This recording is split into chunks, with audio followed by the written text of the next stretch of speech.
Hello. Sound check. Oh, we're ready? Oh, I was not paying attention. Welcome, everybody. This is our final presentation of the World Sanskrit Day celebration this weekend.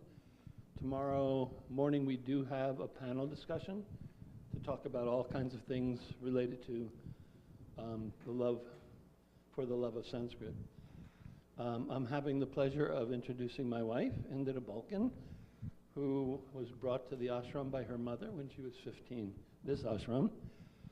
And also, at a very young age, she knew that she wanted to be a physical therapist.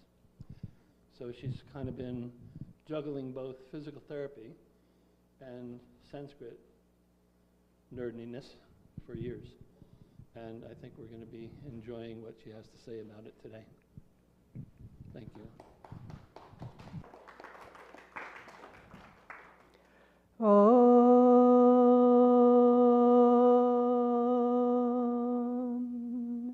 Invocations together.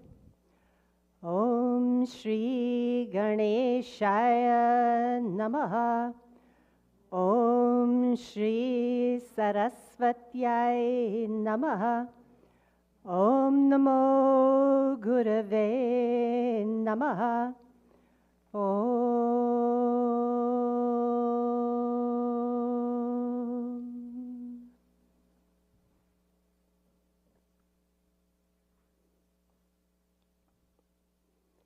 So our Guru used to say that prayer is when you talk to God, and meditation is when God talks to you. Stotra literature is a vast, wonderful ocean in Sanskrit, and you could translate it as hymn, closest you could do, but it is really wonderful poetry where you are either talking about or talking to the divine. And we had some discussion about this last year. From the point of view, what I ended up keying more on is relationship of the devotee with the divine, and how that can be expressed very differently in different stotras. I'm going to look at something very different today, and that is some of the imagery that we see in stotra literature. My mother, who brought me to this ashram, took a very jnana approach. She was very much a jnanini. And she took a jnana approach to bhakti. She did one time a very logical explanation of why bhakti was superior to jnana. And according to a mutual friend, Guruji turned to her and said, "This is why you are a jnani," or jnanini, to give proper ending. But one of the things she commented on that struck me was that before her parents got divorced, she was originally raised Roman Catholic, and she had challenges having devotion in that tradition because she had a very stern father and a very strict mother, and it was hard for her to open up to the divine in the form of either the father or the mother. And she came here, and there was a more Hindu approach to that you could have the divine be in any form, including that of a baby. So that for her, baby Krishna, was an easier devotional path. So what we're going to look at today is a few of the metaphors and imagery that you see again and again in stotra literature. And I was thinking about it the other day that it's not completely unlike what my mother said decades ago about how you have a more natural bhakti connection to a deity, is also the metaphors are going to resonate with more, one might resonate with one person, one might with another. So we're going to look today primarily at elements that we will see in stotra hymns. And for instance, if you take fire, fire can be a vast destructive force. It can also be a wonderful thing for purification. It can burn away our sins. And what resonates with you in a stotra is going to depend on how you like the metaphor, how you like the deity, how you like the imagery. And this is poetry. All poetry, all art needs to be interpreted and understood by the individual to have it be real. But perhaps Stotra literature as much as anything, because you are talking to the divine. And one of the things that I feel strongly and have thought a lot about is, why do we talk to the divine? If we take it what Guruji said, that, you are talking, does the divine need to listen to you? No. We don't have anything to teach God. But I think for me, my experience has been that sometimes if I talk, it puts me in a position where I am able to be a better listener. So I think the great problems that we have in life, that the Yoga Sutras and the Bhagavad Gita elucidate brilliantly, is two things. How do we get enlightened? Or I don't always aspire to be all the way enlightened, but to go deeper into meditation to get a little closer to enlightened. And also, how do we survive daily life, samsara? And it is my hypothesis that stotra or prayer in any language can help us with one of these two things. It can either make a meditative state more easy to achieve, as we have seen in this ashram for decades, or it can also make us a little calmer and have us be able to go face our daily challenges with a little less stress and a little more clarity of thought.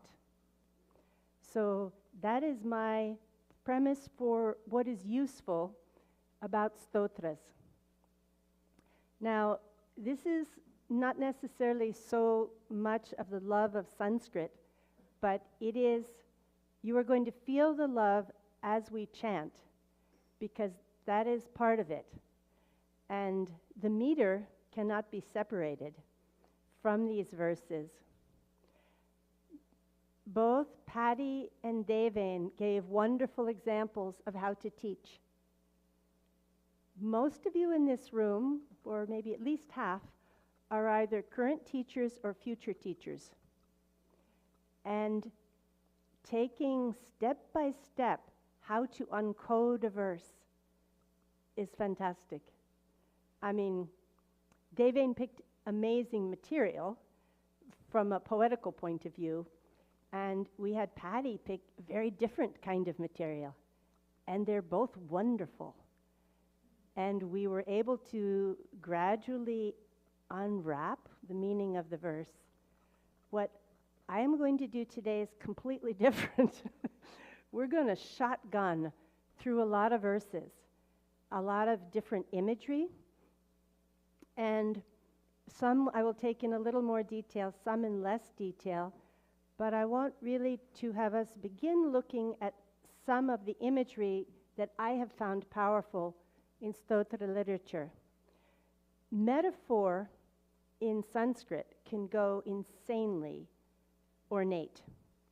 So some year maybe we will have Devain or somebody else do a very ornate verse where you have layers of meaning and you can read the metaphor 2 or 3 different ways.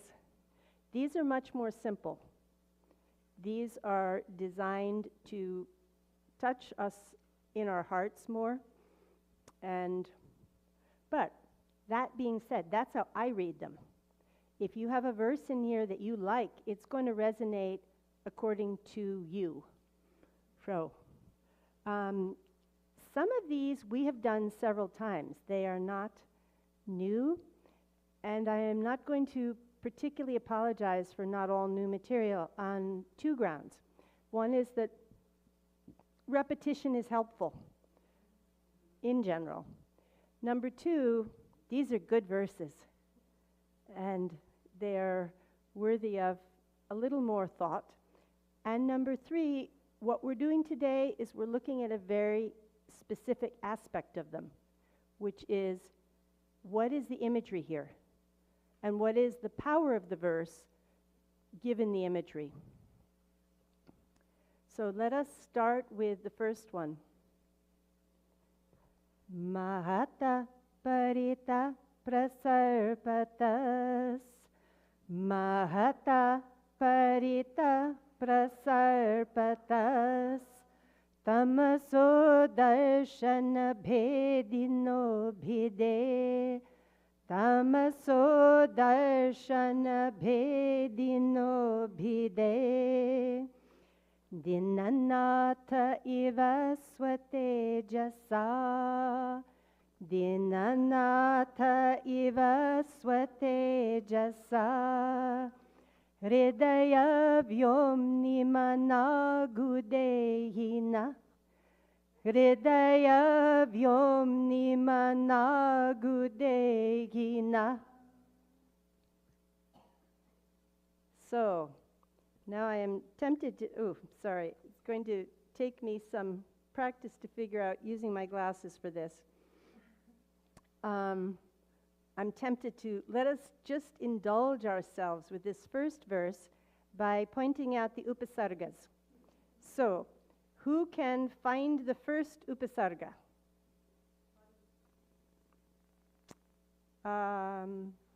Actually, that is technically an adverb. Pari can be an upasarga, but parita is here used adverbially. So, prasarpata, the pra, good. And then, what is the next one?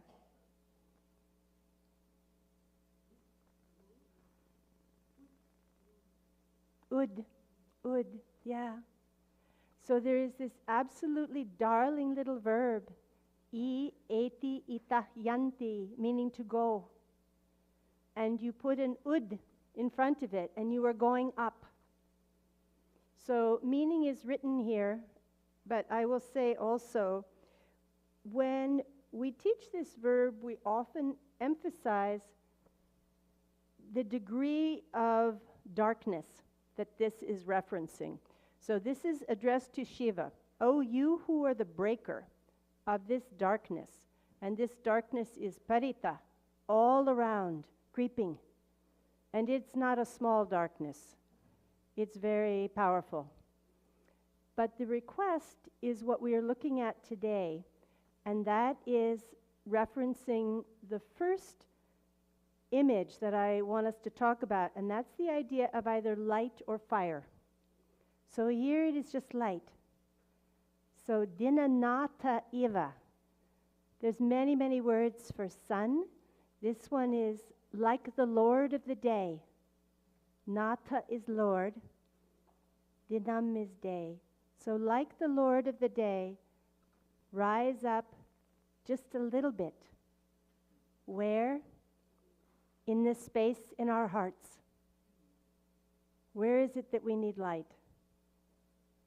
I should have had a good quote from Guruji, but he said in different ways, different times, that to create outer peace, we need to create inner peace. So we are inviting that light to come in our heart first, and that can manifest externally as well. So first image is the sun. And what I always like to say about this verse is, if you're awake at dawn, you don't need it to be sunrise to have it get a lot lighter. You just need a little bit of the sun before it's not a black sky anymore. It's powerful. The next one I picked two verses that had lightning in them. And I picked them as much as anything for the sound. And this one is, sometime when I have time, I'm going to look for more verses in this meter. I love this meter. I don't remember the name of it. Anna looked up all of the meters, so.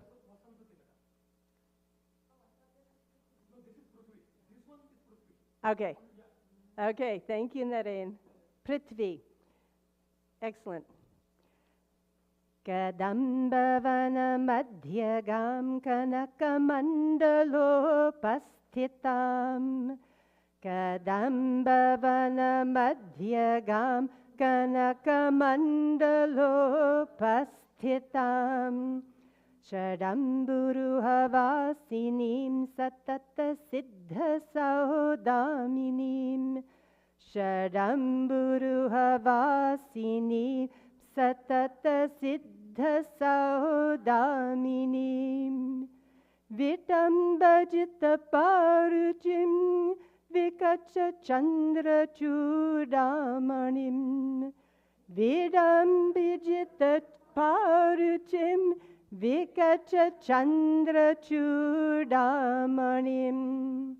Trilochana kutumbinim tripura sundarim ashraye. Trilochana kutumbinim tripura sundarim ashraye. When we were doing this in meter classes, mostly I took like 1 or 2 verses from one stotra and then tried to mix it up to show how the meter could work with a different author, that sort of thing. I ended up doing this whole stotra because I love the meter.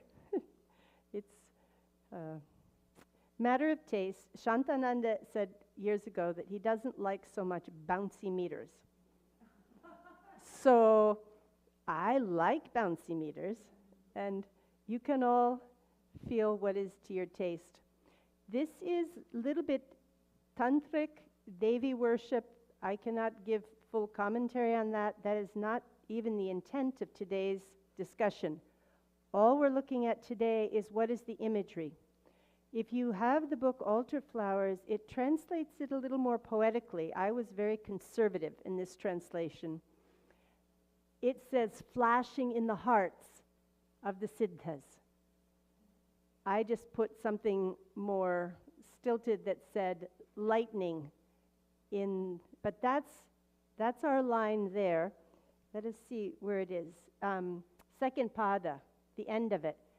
Satata siddha saudaminim. Repeat. Satata siddha saudaminim. There's a number of words for lightning, and to the best of my knowledge, they're all feminine.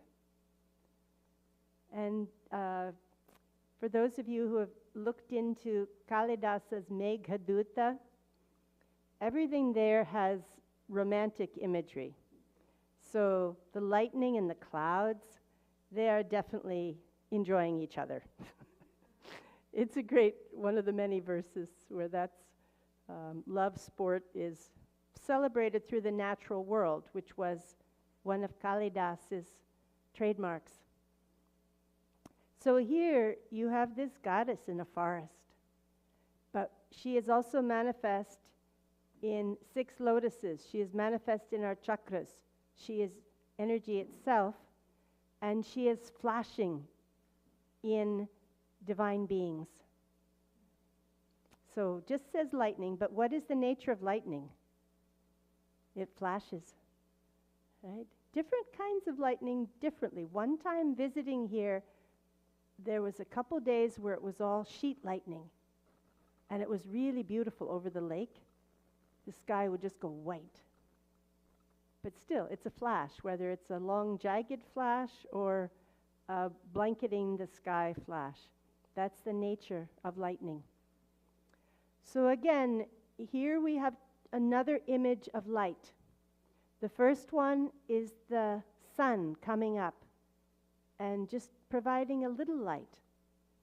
But it's more slow, it's more gentle, and you may feel someday that that's what you need, is just that kind of light. And then this is flashing. And I think the meter is a bit flashing. Now, one of my favorite verses speaks to what Patty did in the last section. because it's all the verb dyut. So I said there was a number of words for lightning. One of them is vidyut. Comes from that same verb, dyotate. So this is imagery of Lord Vishnu. What does he look like? Vidyududyotavat praspuradvasasam. Vidyududyotavat praspuradvasasam. Pravridam bodhavat prolasan vingraham. Pravridam bodhavat prolasad vigraham. I think I need to be consistent with that I think it's ambhas, so should be short. Pravridam bodhavat prolasan vingraham. Pravridam bodhavat prolasan vingraham. Vanyaya malaya shobhitorasthalam. Vanyaya malaya shobhitorasthalam. Lohitam gridvayam varijaksham bhaje. Lohitam gridvayam varijaksham bhaje. Together. Vidyududyotavat praspuradvasasam. Pravridam bodhavat prolasad vingraham. Vanyaya malaya shobhitorasthalam. Lohitam gridvayam varijaksham bhaje. All right, what's our verb here? Bhaje, yeah. So I worship. Whom do I worship? What is varijaksha? Who can tell me?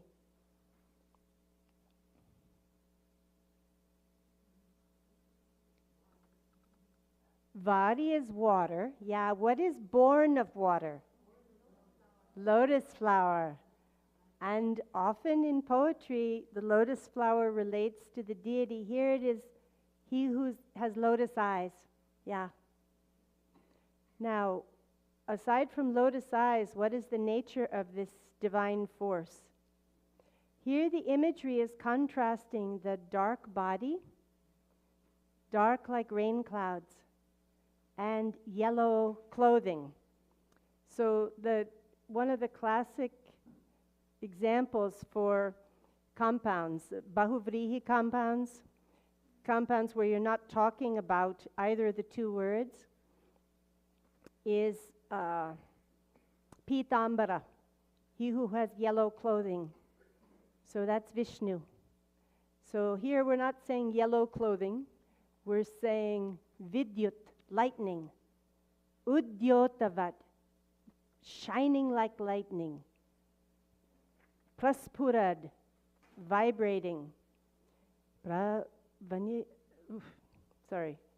vidyududyotavat praspurad vasasam. Okay, vasasam is his clothing. So you can see like blowing in the wind, this shining yellow. And it's not any ordinary shining. This is like lightning. Very powerful imagery of light. And then the contrast, of course, is the rain clouds, which is the body of either Vishnu or Krishna. So this is meter that we did a couple of days ago, and I'm going to ask Anna to remind us, what is the name of this meter? Sragvini, wonderful. Forakana. Sragvini. Achyutam Keshavam. Ramanarayanam. We are repeating the same pattern of gurus and laghus all the way through. So it's another... Actually, I think that's Achyutam Keshavam Ramanarayanam. It's not the same meter, right? No, sweetie, that's it. This is the same. You just have that one, you have that really nice alternate tune. Ah, okay. Okay, Yeah. thank you. And that was something I meant to say to you is I really enjoyed, I love my tune, but I very much loved doing it with your tune. That is interesting thing about meter. You can think, I have had that problem several times that I've thought it was a completely different meter where I just had the habit to do one tune with one stotra and another tune with another stotra. But if you just look at where is the beat, you find it. So, what is imagery of the divine is light. And light can come in many ways, and here we have 2 lightnings in a row because I just like these verses, and then one with the sun. And one thing to think about, somebody made a remark, it might have come up in the brain, about a rainy day leading to depression. And that was something that came up very powerfully working with Dr. Sharma, because in Sanskrit poetry, it is based on India's climate. So there's different poetical evocations according to where you live and where you grew up. And I remember decades ago having a discussion with somebody from South India that summer was where people who were frail might not make it, whereas I was a little girl in the northeast of this country, and I grew up with stories of the Puritans, and that was where your vulnerable people might not make it through the winter. So you have also to see what is these images mean to you. You need to understand what is the Sanskritic tradition as seasonally. It is very powerful. What does the rainy season mean to lovers who are separated?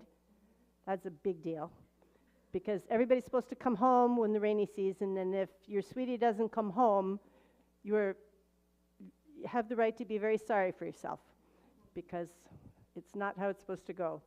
So there are poetical conventions, and then there's also what means to the individual, and that's why poetry is always like any art. You have to feel it. For me, I have lived in California now most of my life, and I've lived through too many drought years. I love rainy days. Rainy days feel like, oh, the earth is getting what it needs. Whereas it is depressing for many, many people in a different context. Even in terms of light, I've thought about this, because in San Francisco, I live in a big city, and I don't like it as much the dark side of the year, where, sun goes down at 5 or something. I prefer a little more light in the summer. But when it rains, the streets reflect all the light. They reflect the light of the cars, they reflect the light of the shops, and the world is brighter at night on a rainy day. So, anyway, that's a little bit of an aside, but it also speaks to understanding of light. And also that there's going to be different meaning for these according to the individual. And we'll be seeing that more with some of the fire imagery. Oh, this is, I may save this one to the end. We may come back to it. Usually, Cheto Darpana. I usually reference this verse for the first compound. Today we're referencing the second one. But it's full of metaphors, and it's, who can tell me what is the subject of the sentence here with Cheto Darpana?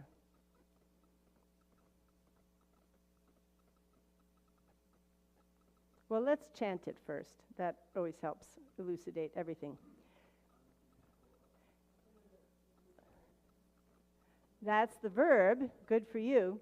All right, let's go through it, and we will find the subject.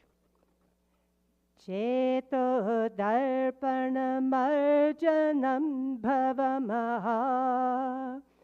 Cheto darpanamarjanam bhavamaha. Davagni nirvapanam. Davagni nirvapanam. Shreya Kairava Chandrika Vitaranam. Shreya Kairava Chandrika Vitaranam. Vindyavadhu Jivanam. Vidyavadhu Jivanam. Anandam buddhivardhanam pratipadam. Anandam buddhivardhanam pratipadam. Purnamrita swadhanam. Purnamrita swadhanam. Sarvatma snapanam param vijayate. Sarvatma snapanam param vijayate. Shri Krishna Sankirtanam. Shri Krishna Sankirtanam. Shri Krishna Sankirtanam. Shri Krishna Sankirtanam. Om.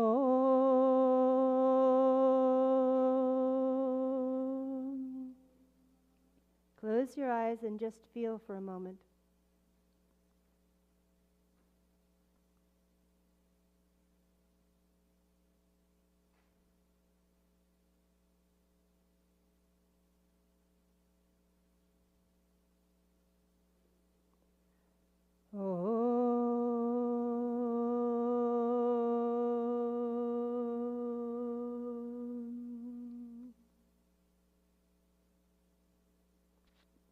I have a definite bias toward Shardula Vikriditam.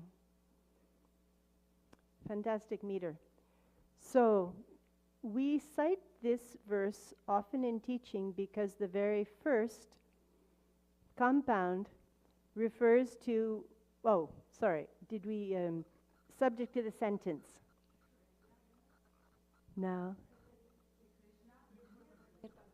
Shri Krishna Sankirtanam, specifically, chanting the name of Shri Krishna. And this is from a set of verses written by Nimaya Mishra, who was hundreds or thousands of years, however many, Bharati will know, back in Guruji's family. Just hundreds, thank you. So this was, he is one of the fathers of the Bhakti tradition, this very, very devotional tradition, and all the verses in this hymn. Shashtakam Sri Chaitanya Mahaprabhu. Yeah, other name is what Anna said. Yeah. So, what is the power of chanting Krishna? And there's a ton of metaphors in here. If we have time, we will go back otherwise, but I want to hit the first two. And I noticed going through notes and so on that, first of all, there's a few typos.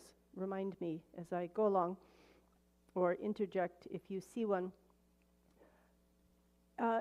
Cheta is a wonderful word. It means either heart or mind. For me, this verse is always, what is the power? Marjanam, cleaning the mirror of the mind. So this is Guruji's washing machine of the mind. This is what we do all the time in this ashram.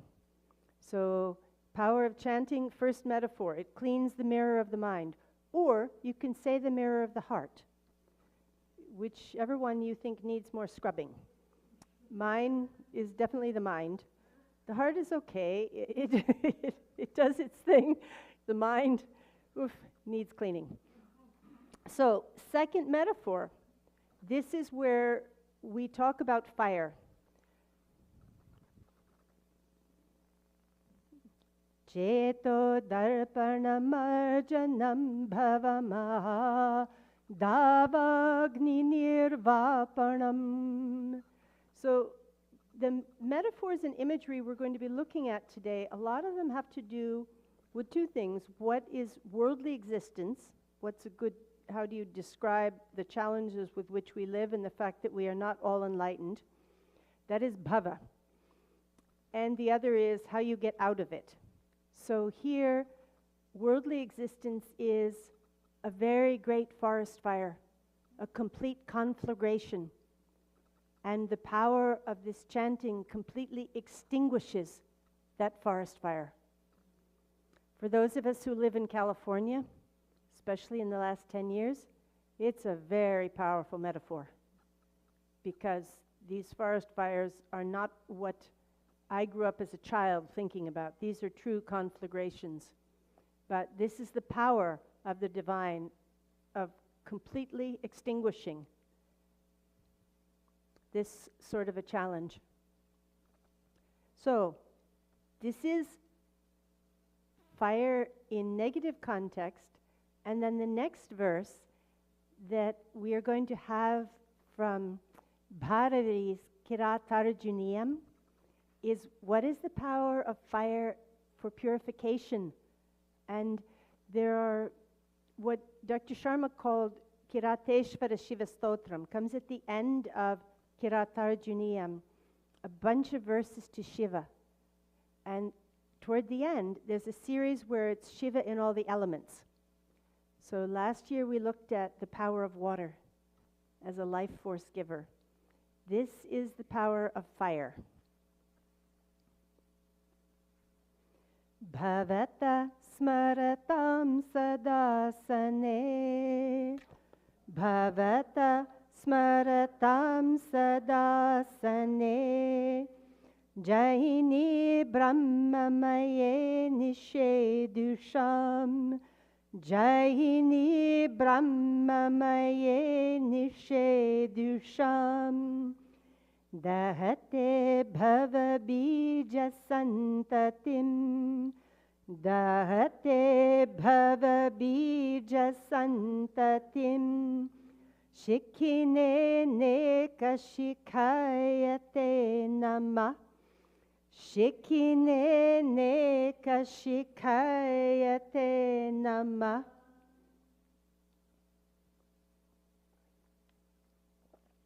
So, what we are doing in this verse, everything is in fourth case, we are saluting. We are saluting Shiva, manifest as fire. And what is the power of fire? Dahate bhava bija santatim. He is burning the seeds of worldly existence. Seeds of all of our karmas are being burnt up. Not a problem. And not just one or two seeds, but santati, a whole succession of seeds. Just you have this divine force burn them up for you. So this is one element. This is fire. In one case, he is like a profound challenge. In the other case, he is manifestation of divinity. So this one is, I will do quick loose translation, but for those people who are always remembering you, that are established in divine consciousness, and Nishedusham, sitting with you, remembering you, so you have to ask for help. You have to do some work. You don't just ask, but you sit down, you meditate, you work, and under those circumstances, fire comes in, takes care of things. Shikine neka, aneka. What does eka mean? What's aneka? Many, yeah. So, shikha is like a crest or a point. So what is the nature of fire? Flames. It can also mean point or it can mean flame. So fire doesn't just go straight up usually, it goes foop, foop, foop. Many, many flames, many pointy edges. So that which has many points, many flames, aneka shikaya. Shikine aneka shikaya. Salutations to that force. Now, we come to, so that is few selections on light and fire. And many, many more can be found. But we are just introducing this subject. The next section is about water, but specifically the ocean. So for some of these verses, the ocean is this vast thing you need help getting over. For other verses, this is melting, this is joining with the divine. And again, it depends on what is your experience. I dive into a swimming pool and I'm instantly happier. No matter what else is going on in my life, I feel better. I go near the ocean and I'm happy. But many people have phobias. The ocean is too rough, too strong. It's not a happy place. So you can explore what is your feeling with these verses. This one is different kind of meter. We will just do call and response. Satyapi bhedapagame, Satyapi bhedapagame, Natatavaham namamakinastvam, Natatavaham namamakinastvam, Samudro hitaranga, Samudro hitaranga, Kvachana samudro, Kvachana samudro, Nataranga, Nataranga. Together. Satyapi bhedapagame, Natatavaham namamakinastvam, Samudro hitaranga, Kvachana samudro, Nataranga, Kvachana samudro, Nataranga. So this is attributed to Shankaracharya, and this is relationship between the devotee and the divine. So he starts out by saying, even though there is no difference between us, the one I am is the same as the other I am, but still I belong to you, you don't belong to me. He is still feeling, not that he is one with the universe, but that there's some distinction. And I think I shouldn't do too much commentary on this because it goes into Vedanta, and we're just here today for imagery. So, Samudro hitaranga, repeat. Samudro hitaranga, Kvachana samudro nataranga, Kvachana samudro nataranga. So, the wave belongs to the ocean. Nowhere does the ocean belong to the wave. You can have another verse with a different opinion. This is just this poet's snapshot, but it's also really nice poetry. And you can feel it. And also the incredible, in terms of love of Sanskrit, you can say these sorts of things in Sanskrit because you can add a secondary suffix to anything and give that feeling. Like you see that, what did we do? Samudra means what? And taranga means what? Wave. So what the poet has done is he's played with the words, because samudro means belonging to or relating to the ocean. And taranga, if you lengthen the vowel, means belonging to or relating to the wave. Just you add a suffix and you have a whole other powerful dictionary worth of meaning. And you can make up any word you like. There's a lot of suffixes. And a word doesn't have to be in a dictionary to have it be valid. You just have to have followed some pattern that makes sense. So it adds to the richness of the poetry. You're not limited by what you find anywhere. Now, this next one I've done lots of times, and it is, some of you may know that Guruji, in the early days anyway, he talked sometimes about having a teacher who was Sri Radha Krishna, who was at one time president of India, and he did some wonderful translations of many books. And he gave me once a copy of translations of the Upanishads, translated by this scholar. And what was particularly lovely is he had all kinds of footnotes of Christian mystics saying the same thing that the Upanishads said, quoting different saints. And you could feel the oneness of the mystical approach. So, according to Dr. Sharma, Radha Krishna especially liked this verse. So there's two things to pay attention to in this verse. One is that it talks about multiple paths to God, all getting to the same place.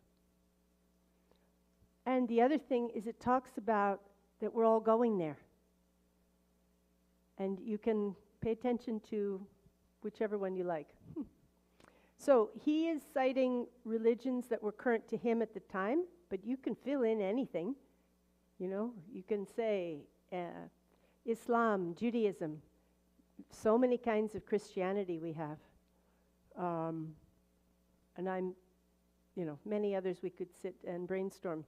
But all of these, and the poet says, if you look at, we'll chant it in a minute, but let's look at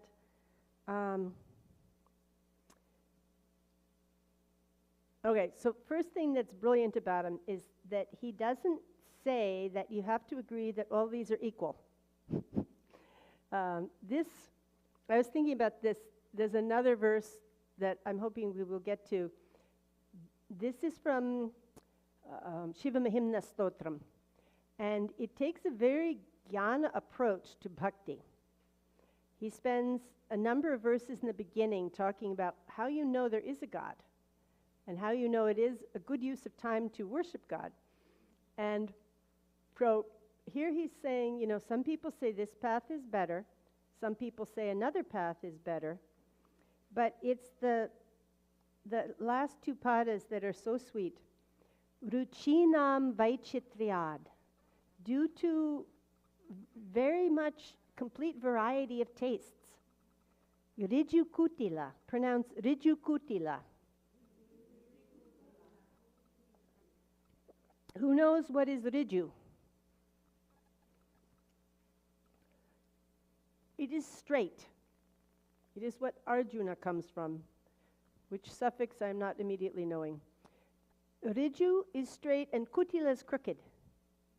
So he's not saying that you have to say, each path is completely equally the same. Some can be a little crooked, some can be straight, and they're all nana, very varied. And according to Pata, who knows what is Pata? Path, good. So according to people, Jusham liking all these varied paths of whatever is their nature, Nranam eko gamyas. You are the one goal of all people, just as all waters go to the sea. So this is another verse where looking at the ocean is what we're joining with. We're little people following different streams, or we're all different streams. I don't care what you do with that. But the one place we're going to end up with is the ocean. So it's a nice verse. I think I will just clarify. We did start a little late. What is my time till? Do I have till 5 after? Okay. So let's come back and chant this if we have time. But I want to make sure we have a little bit of other images of what is the ocean. And yeah. Yanmaya vashavarti vishvamakhilam.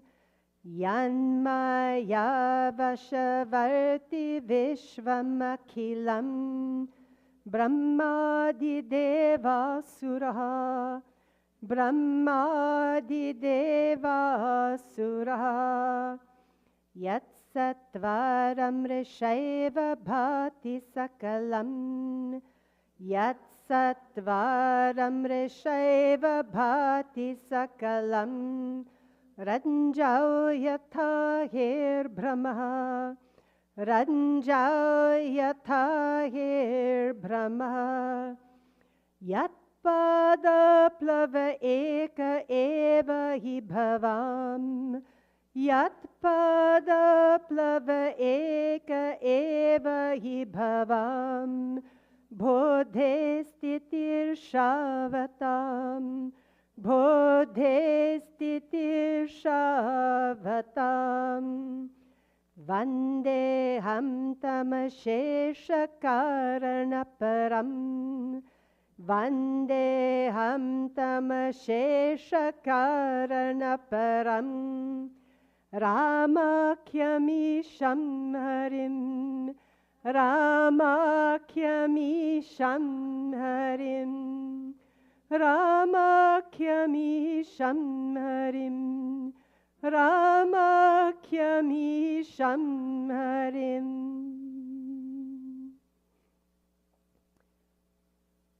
So we had, I think, a different, I don't know if it's an exact same one, but Karuna Devi had us do something from Tulsidas this morning. I think it was this morning. And it is verses in Sanskrit in the middle of the Tulsi Ramayana, which is otherwise not all in Sanskrit. And this is, Tulsidas is very, very nice. And we're just going to look now at the third pada, Yat pada. Plava eka eva. So what is pada? Foot, yeah. So does anybody know what is plava? Yeah, I looked it up, but float is a good word. It means, it comes from that verb to swim or to float or something like that, but it's like a raft or a little boat. So he whose foot is a raft. And when do you need a raft? Yeah, well, that too. But specifically, if you want to get across the ocean of being and becoming. So we had earlier, we had the vision of the forest fire. Here is worldly existence as this ocean. And I said, to me, I love oceans. But then I was thinking also, how does the metaphor resonate with me? I'm a good swimmer. If I trained, I could probably do, I could do if I trained, Alcatraz and back. But I'm not going to make it to England or Australia. You need a boat. So this is, image of the divine can be a boat. So titir shavatam is a little bit lovely form. Can anybody tell me what is the verb in that Titirsha is the noun, and where does it come from?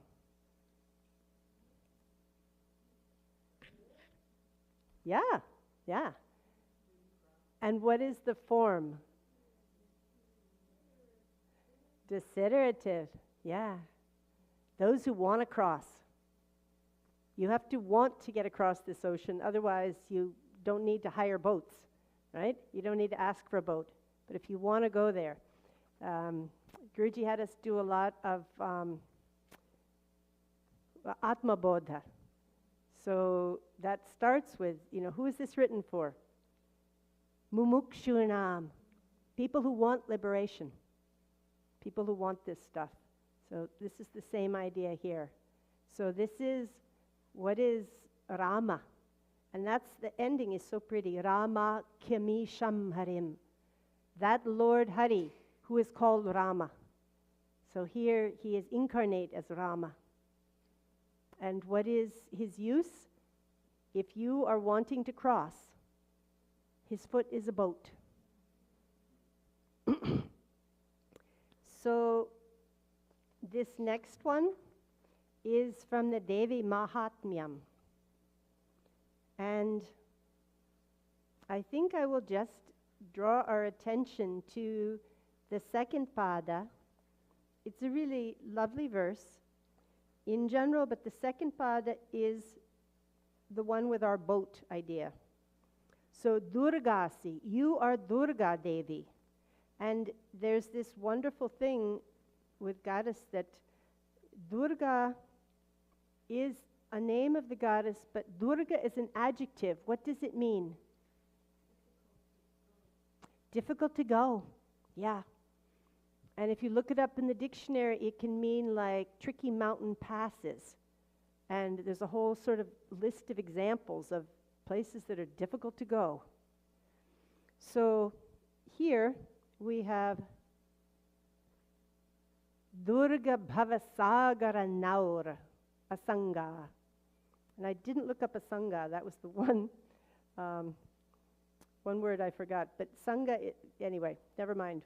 We can contemplate it another day. But now is boat. And what is Sagara? Ocean. There's a lot of words for ocean. And what kind of ocean? Bhavasagara. The ocean of being and becoming. Worldly existence. And what is its nature? It's Durga. It's tough. It is not easy to live lives as we all try to do. Challenges. But what is the nature of the goddess? The goddess is a boat. So very different works, that one to Rama, very different in tone, different in meter, and different in deity. This is pure Devi from the middle of the Devi Mahatmyam. I think chapter 4, but I don't remember. And she is being celebrated in many, many ways. It's a listing of what is her nature, what is her power. If you need a boat, she is a boat.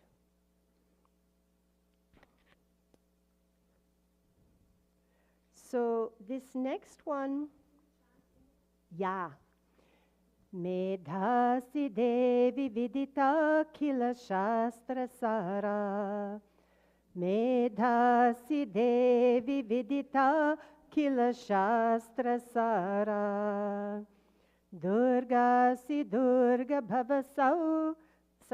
Durga si Durga Bhavasagara Naura Sangha. Durga si Durga Bhavasagara Naura Sangha.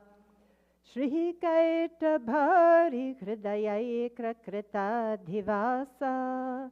Shri Kaita Bhari Hridaya Krita Dhivasa.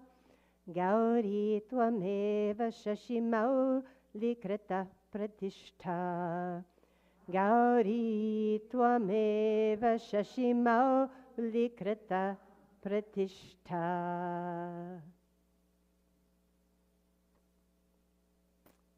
We have several upasargas here, don't we? So this is, you are intelligence itself, O goddess. You are the essence of all known shastras. And you are a boat. You are the one person who has taken complete residence in the heart of Vishnu. Kaita bhari hridayaika kritadhivasa. And also, you are Gauri, who is completely established with Shiva, Shashimauli. Krita pratishtha. So we had stha, right? And this is pratishtha, same verb, different sense. So I am going to, with apologies, skip the wind because we have just about 10 minutes and I wanted to have a little fun with the last, and then there's one more verse. So we won't chant everything because I was a little too ambitious with either that or I talk too much, one or the other or both. But the next 3 verses talk about what is the nature of the divine, and it says that the divine is all 8 elements that make up the world. And this is a whole discussion and lecture in itself, which I am not going to do. But I wanted to have a little bit of fun to show you how it could look with different poets. This next one is from Shiva Mahimna Stotram, which is, as I've said, often in that Vada kind of spirit, where there's some logical debate quality in some of the verses. Tvamarkas, tvam somas, tvamasi pavanas, tvam hutavahas. Tvamarkas, tvam somas, tvamasi pavanas, tvam hutavahas. Tvamapas, tvam vyoma, tvamapas, tvam vyoma. Tvamudharanirātmā tvamiti ca. Tvamudharanirātmā tvamiti ca. First misprint I am catching, not the first one, but the first one I'm remembering to point out. It should be, the English is correct and the Devanagari is wrong. It should be paritchinnam. Paritchinnamevam, paritchinnamevam, tvai parinata bibhratigirim, tvai parinata bibhratigiram. Sorry.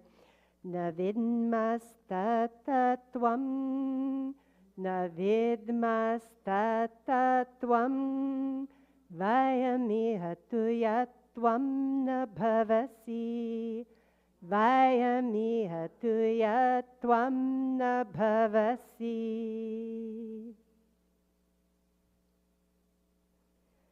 You are the sun, you are the moon, you are fire, you are the air, the wind, you are water, you are ether, and you are earth, and you are humanity. All of these things.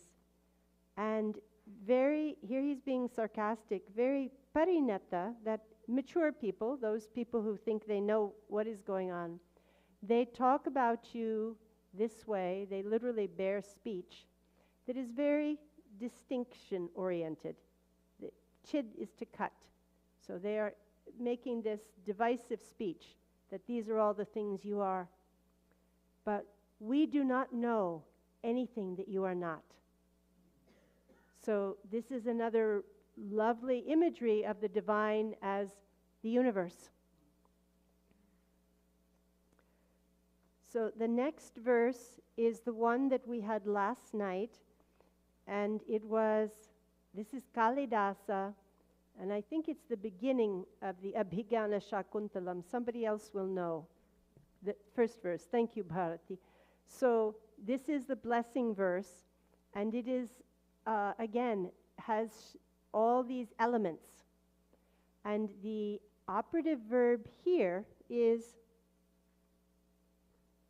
avatu. Who can tell me what is avatu? Protect. And who is the subject? What does, the subject has to be what number here from avatu? Isha, yeah. We're looking for something singular. The verb is singular. We need a singular subject. So, may the Lord, Isha comes from Ish, to rule.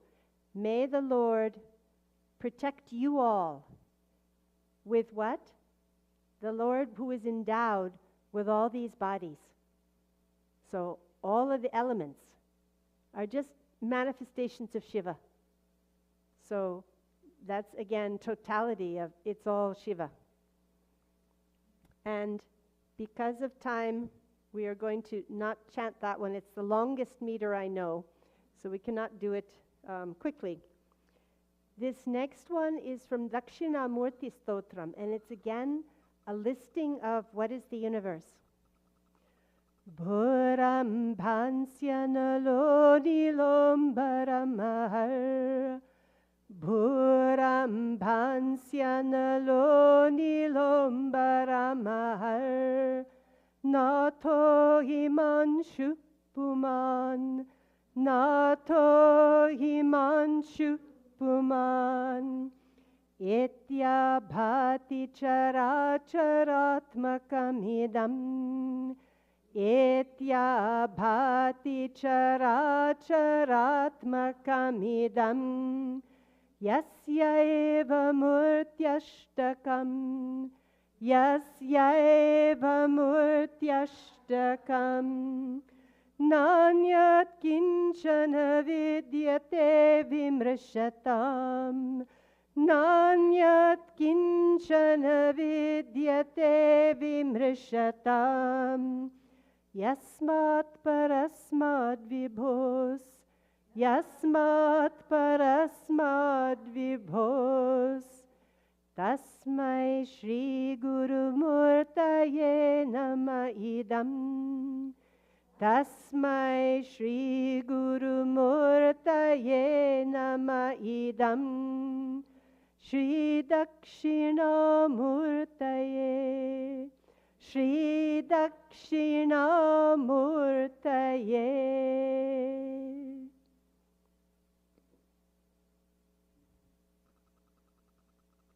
So, the sound of this is just so nice.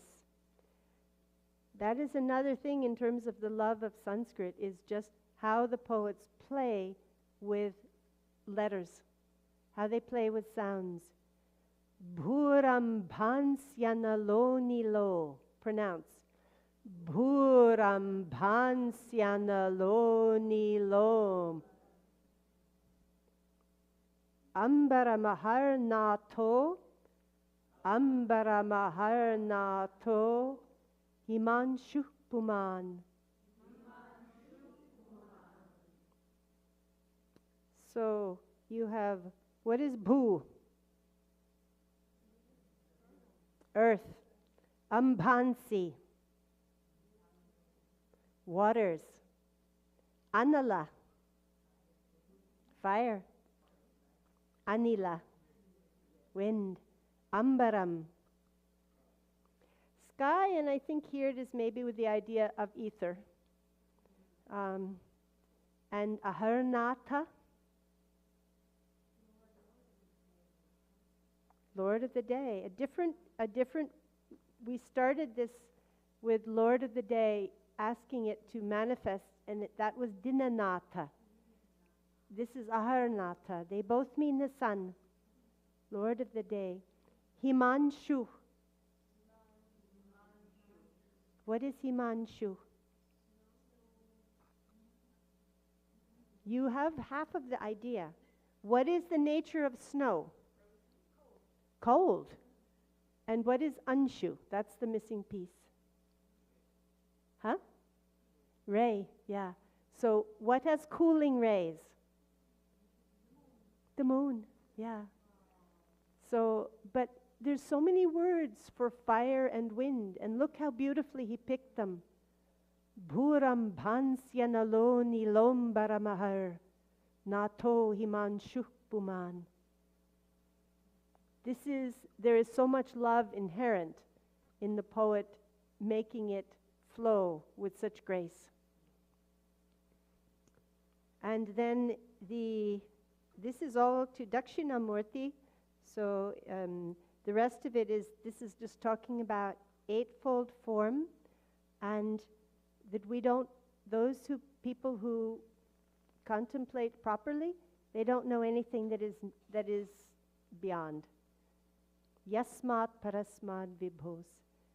Anything other than that, all-pervading self.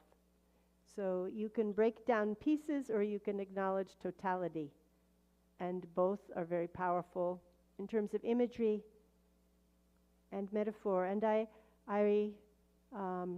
well, we started a little late, so maybe I'm less late. Do we have time for that last verse, or we need to go? No? Okay.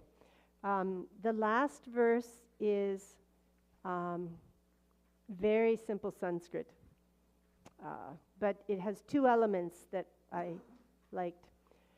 Tejomayam saguna nirgunam advitiyam. Tejomayam saguna nirgunam advitiyam. Ananda kandam aparajitam aprameyam.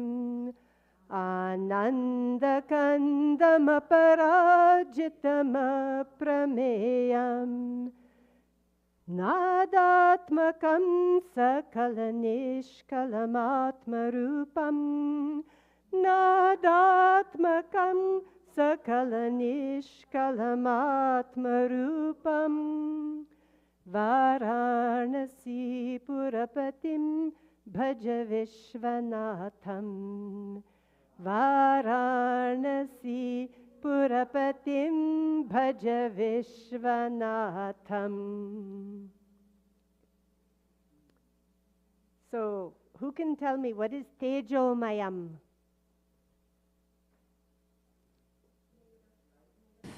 Heat of Made of light? light. Yeah, very close.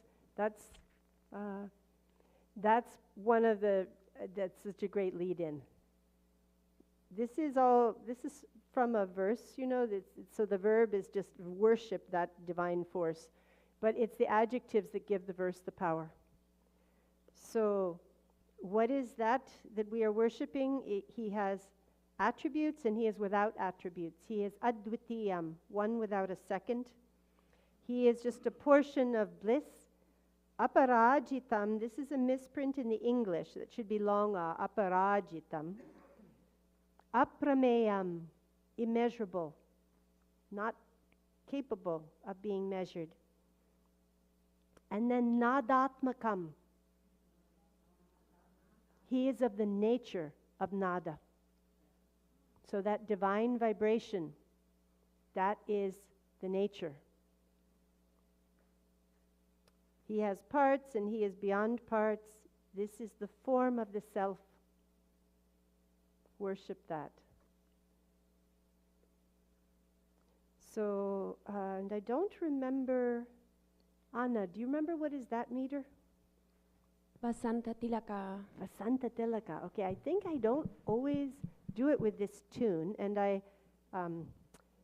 couldn't make up my mind whether to go up on the third, but let's keep it down, and let's do one more time together. Tejomayam saguna nirgunam advitiyam. Ananda kandam aparajitam aprameyam. Nadatmakam sakalanishkalamatmarupam. Varanasi Purapatim bhaja Vishvanatham.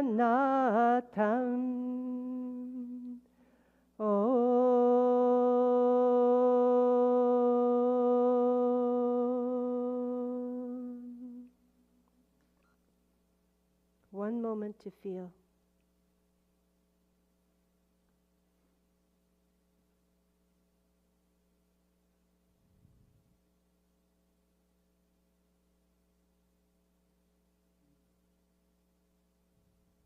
Om Gurave Namah.